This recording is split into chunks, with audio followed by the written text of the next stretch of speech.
उसका voter verification होना है। नरेंद्र मोदी का वोटर कार्ड क्या बिना वोटर वेरिफिकेशन के बन गया होगा? उन्होंने कागज नहीं सबमिट किए होंगे। कह रहे हैं गरीब कैसे आएगा कागज देने? गरीब वोट देने आएगा, कागज बनवाने नहीं आएगा।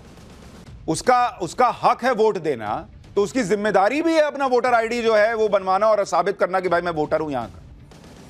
अब आप खुद सोचिए कि कहां प्रधानमंत्री मोदी की डिग्री, कहां वोटर की पहचान का मुद्दा, कैसे मतलब ओवैसी दोनों को जोड़ दिया अलग अलग बात को।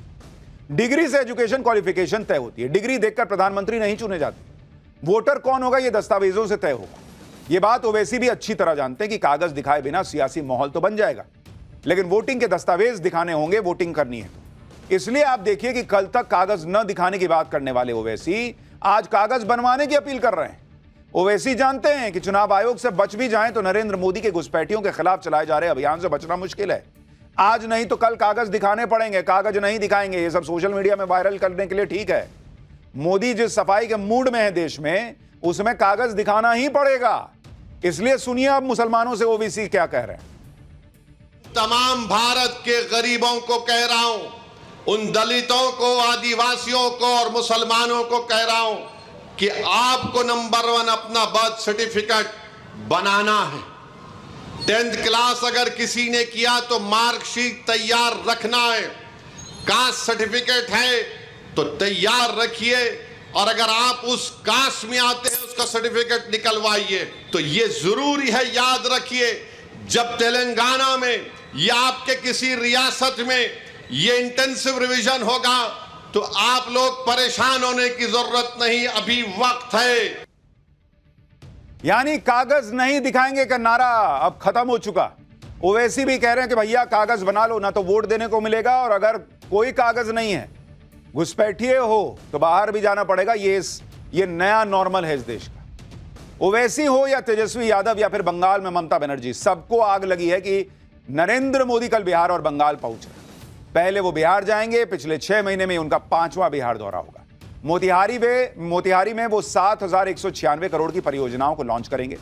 पीएम मोदी बिहार दौरे पर 4 नई अमृत भारत ट्रेन को हरी झंडी दिखाएंगे। बिहार में लगभग 61,500 स्वयं सहायता समूहों के लिए 400 करोड़ रुपए भी जारी करेंगे। प्रधानमंत्री आवास योजना ग्रामीण के तहत 12,000 लाभार्थियों का गृह प्रवेश होगा कल।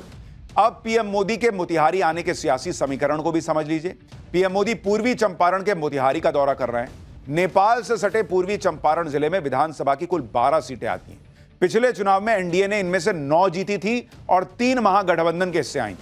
12 में से 8 सीटें बीजेपी ने जीती थी, 1 सीट जेडीयू के खाते में गई थी।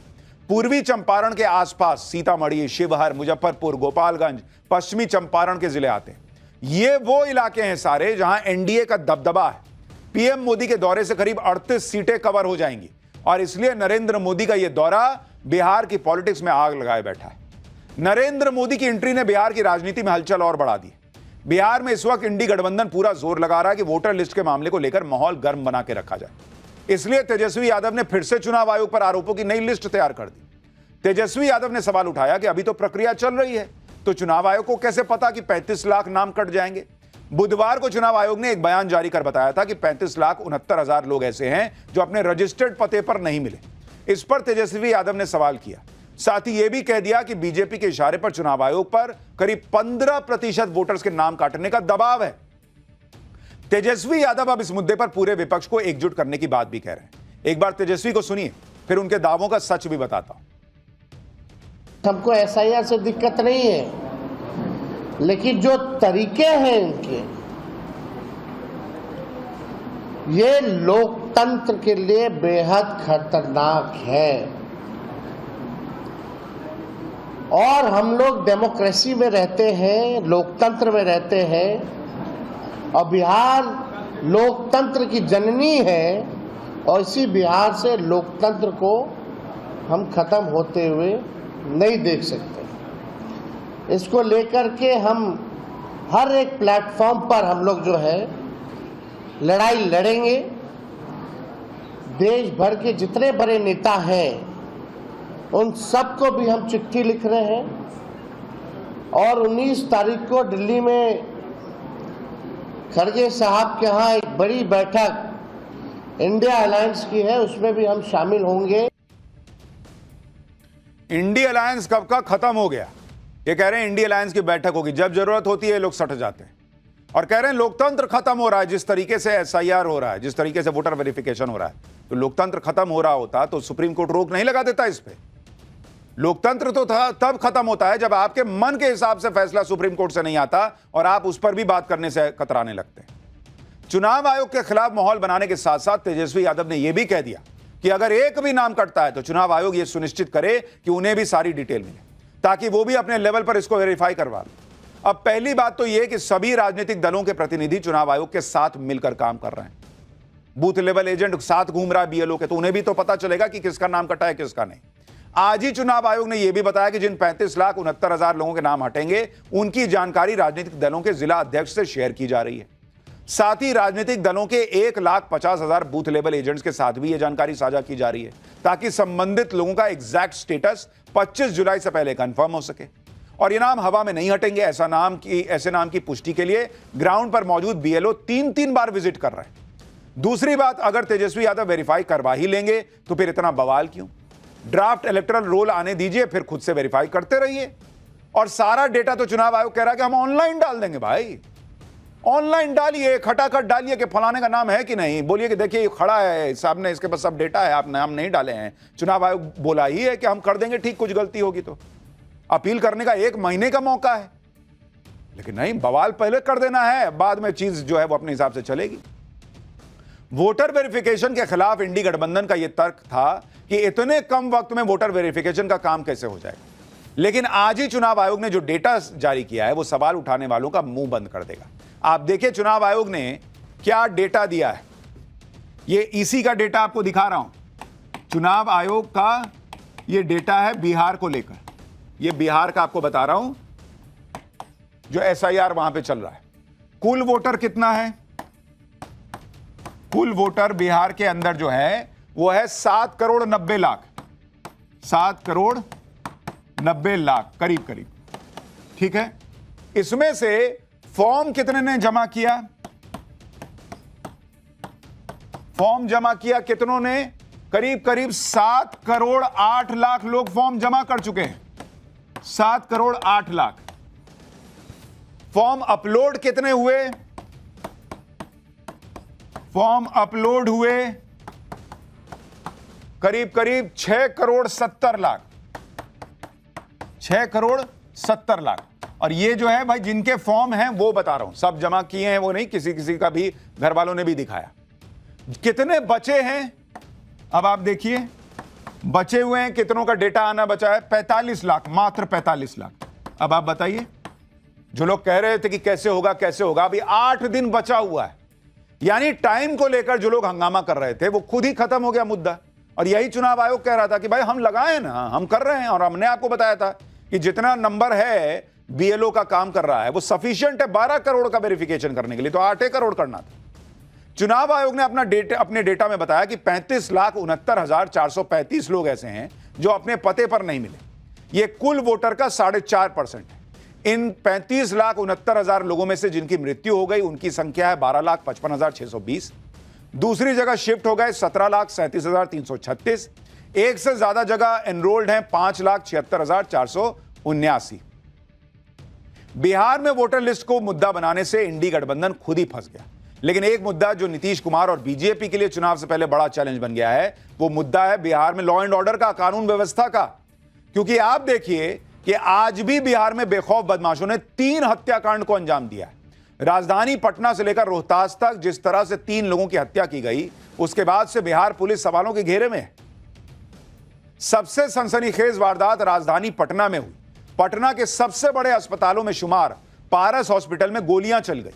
5 अपराधी, आप देखिए ना फिल्मी स्टाइल में भाई, स्लो मोशन में आप देख रहे हैं, आ रहे हैं अपना आराम से दंदनाते हुए अस्पताल में आए, कमरा नंबर 209 में घुसे, आईसीयू में भर्ती एक मरीज को गोलियों से भून डाला।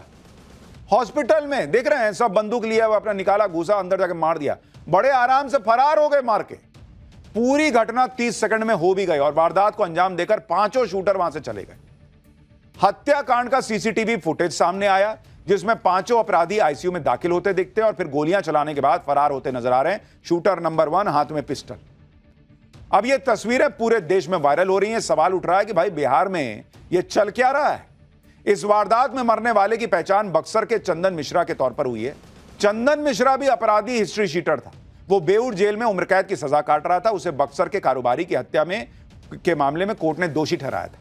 इलाज के लिए वो 1 महीने की पैरोल पर बाहर आया था और पारस अस्पताल में भर्ती था। इसी दौरान उसकी हत्या कर दी गई। ठीक है, वो भी क्रिमिनल था, लेकिन ऐसा थोड़ी है कि भाई आप खुले में जाके क्रिमिनल को मार के निकल लिए। ये देख रहे हैं कैसे जा रहा है टहलते हुए। तो लोग बिहार में कानून व्यवस्था को लेकर सवाल पूछ रहे हैं। बिहार में मर्डर पे मर्डर हो रहे हैं, ऊपर से लॉ एंड ऑर्डर पर बिहार के पुलिस अधिकारी ऐसे ऐसे बयान दे रहे हैं कि लोग माथा पीट रहे हैं। एडीजी कुंदन कृष्णन कहने लगे कि मई जून में ज्यादा मर्डर होते हैं क्योंकि ज्यादातर किसानों के पास कोई काम नहीं रहता। सुनिए एडीजी को। मई जून में ज़्यादा मर्डर होते आई है वर्षों से। अप्रैल मई जून जब तक बरसात नहीं होती है ये सिलसिला जारी रहता है, क्योंकि ज़्यादातर किसान को कोई काम नहीं रहता है। एक बरसात होने के बाद लोग, कृषक समाज के लोग व्यस्त हो जाते हैं और घटनाएं घटती है। परंतु आप लोग के द्वारा, प्रेस के द्वारा हत्या पर हत्या, कुछ इस वर्ष चुनाव भी है तो राजनीतिक दलों के द्वारा भी इस पर ज़्यादा नज़रिया दिया गया है। तो उसको लेके भी हम लोग चिंतित थे कि हाँ, नवयुवक ज़्यादा पैसा के लिए सुपारी किलिंग शुरू कर दिए थे। वाह एडीजी साहब, एडीजी लॉ एंड ऑर्डर को आप सुन रहे हैं। कह रहे हैं कि इस समय किसान जो है उसके पास काम नहीं होता, इसलिए ज्यादा मर्डर होते हैं। तो कल को आपका कोई मरा जाए तो आप जो है वो बस इसी बात को मान के चलिएगा कि भाई अभी तो किसान के पास काम नहीं होगा इसलिए वो मर्डर कर देगा। क्या बोल रहे हैं बॉस? सोच भी रहे हैं एडीजी लॉ एंड ऑर्डर की क्या बोल रहे हैं वो? कह रहे हैं कि यूथ जो है वो सुपारी किलिंग कर रहा है। अरे तो रोकना आपका काम है ना बॉस। किसान को कह रहे हैं कि किसान के पास काम नहीं है इसलिए मर्डर हो रहा है। यूथ जो है सुपारी किलिंग कर रहा है, तो ये पुलिस रोकेगी कि खाली बता देगी कि इस वजह से हो रहा है? तो फिर छोड़ दीजिए, फिर पुलिस किस लिए है? मर्डर पे मर्डर हो रहा है, कह रहे हैं किसान खाली बैठा है इसलिए ये सब हो रहा है। गजब है भाई। पटना में हुए सनसनीखेज मर्डर पर जमकर सियासत भी हो रही है। पूर्णिया से निर्दलीय सांसद पप्पू यादव ने बिहार में राष्ट्रपति शासन लगाने की मांग कर दी। हत्याकांड के बाद पप्पू यादव पारस अस्पताल पहुंच गए। पप्पू यादव अस्पताल के अंदर जाना चाहते थे, लेकिन पुलिस ने उन्हें बाहर ही रोक दिया। इस दौरान पप्पू यादव और पुलिसकर्मियों के बीच हल्की बहस भी हुई, जिसके बाद पप्पू यादव प्रदेश सरकार पर जमकर बरसे। सुनिए पप्पू यादव क्या कह रहे हैं। अब कुछ बाकी है बिहार में। 200 मीटर पर हेडक्वार्टर, बगल में थाना और उस कैदी के साथ 12 राइफल और उसके बाद डॉक्टर पर। क्या बच गया? कुछ बच गया है? गवर्नर साहब मुझे बुलाए हैं अभी तुरंत। मैं गवर्नर साहब से मांग करूंगा कि अब राष्ट्रपति शासन लगा दे। बिहार में कानून व्यवस्था के मुद्दे पर अब एनडीए के अपने सहयोगी भी बोल रहे हैं। चिराग पासवान नीतीश कुमार पर सवाल उठाने लगे। चिराग पासवान ने सोशल मीडिया पर कहा कि बिहार में कानून व्यवस्था आज एक गंभीर चिंता का विषय बन गई है। रोज हत्याएं